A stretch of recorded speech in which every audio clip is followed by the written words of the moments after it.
You are watching the Doctalk show. Before we went for the break, we were discussing the effects of drugs and certain risk factors that predispose someone to getting side effects of medications. We learned that age extremities, young children, old people are at high risk of getting drugs. However, there are additional factors that come to play that can predispose you to getting these side effects of drugs. For example, if you don't read the leaflet or information in the packages, you may not be aware that you're experiencing a side effect of medication or something which is fairly common. We see it very common in the medical practice, a problem of overprescription, or what they call polypharmacy, or in simple terms, meaning taking so many drugs for a particular condition. So could you tell us what are the dangers of overprescription or polypharmacy, or taking so many drugs for a particular condition? Polypharmacy is the major, like the top factor for side effects. Okay. Because just imagine somebody is taking 6 drugs. And remember, we said drugs have side effects. So you are just multiplying the risk. The effect times 6 now. Yeah, okay. So sort of. So I think the best way to minimize or prevent this side effect is to take drugs that are necessary. So I think this goes back to our prescribers to really look into the issue of appropriate medicine use. If a patient comes to you, are you giving only the drugs that they need?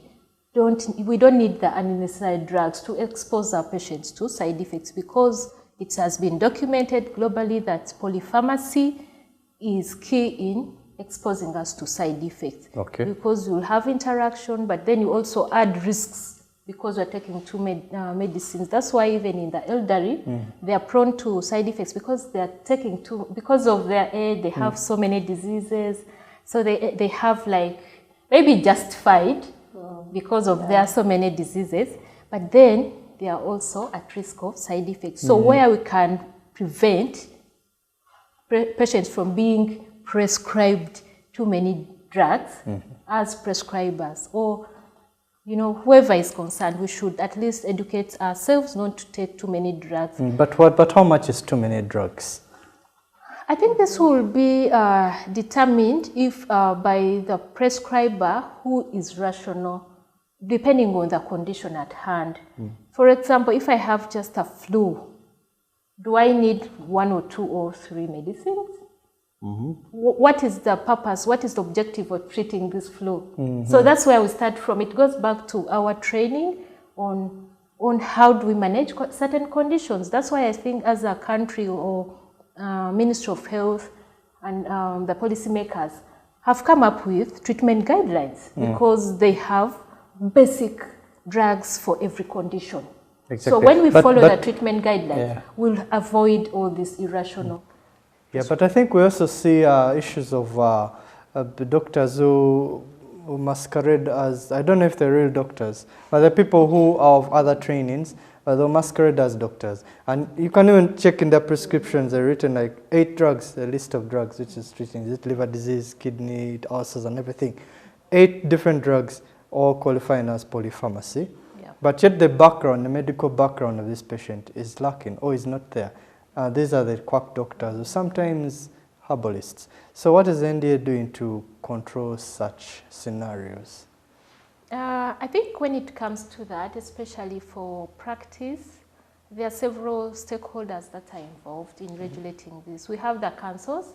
The councils basically handle practice, because sometimes it's the training or it's the ethics. Yeah, the councils will handle the real doctors, but the problem is that these people are not real doctors. Yes. So who handles them? Now, I'll talk for NDA, because when we look at our mandate, we are supposed to license or authorize people handling drugs only when they are qualified.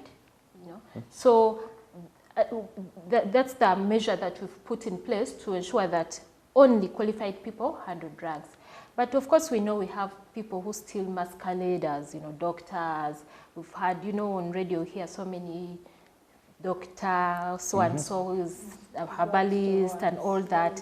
And we have an enforcement arm based on our guidelines that is trying to, deal with them. Of course, we are working with the Media Council and UCC that is trying to reduce on those who come out to, promote their practices. They're cabbing on the advertisements and the illegal. Yes, because that one is also promoting this irrational use of these medicines. But it's work in progress. It's not, we are not yet there. Definitely work in progress, yes, steady progress along the way. Yes, okay, but since side effects are such a major issue, we have to devise ways to prevent it. All right, so maybe I'll start from Ms. Regina. In your experience, in your advocacy, as you're advocating for patient rights, for patients' awareness about medication side effects, and raising their voices about what they're experiencing. So what can you tell patients? What should they do? Are there ways we can prevent the side effects? First from the level of the patient, then maybe Victoria can explore the level at the healthcare level, health worker level, and the NDA level. So at the patient level, what should patients do to avoid getting side effects? We are empowering the patients through workshops. We do workshops. Sometimes we do them in partnership with National Drug Authority. We bring doctors to have an interaction to demystify the myth that, doctors are small gods. So we have that interaction so that they hear from the doctor telling them, please ask us questions. So to empower them and tell them, okay, medicines can be good, but they can also be dangerous. Then on the other level, we empowering them, but we're also advocating. For instance, the uncontrolled advertisements we see on TV by the herbalists. Then also the fact that I can just walk into a pharmacy and say, oh, I feel like I have diabetes. What is the best medicine you have? And the pharmacist, without even asking all these questions, will say, these are the options, and will give me just like that.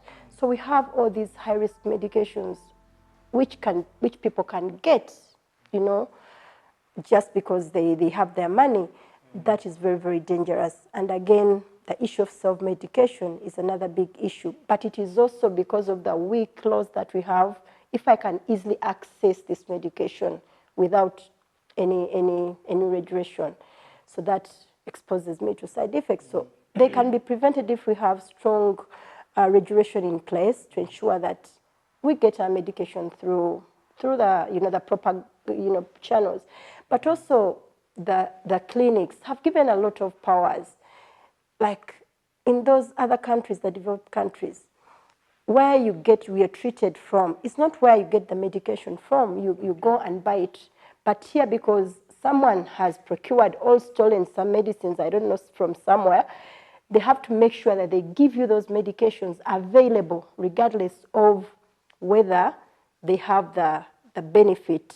I think fortunately we have the NDA in the house to tell us about how they're regulating the medications. You've heard it from her. She's telling you that she can just walk in and buy, a drug for diabetes without a prescription of a doctor. So what measures is the NDA putting in place to ensure that doesn't happen?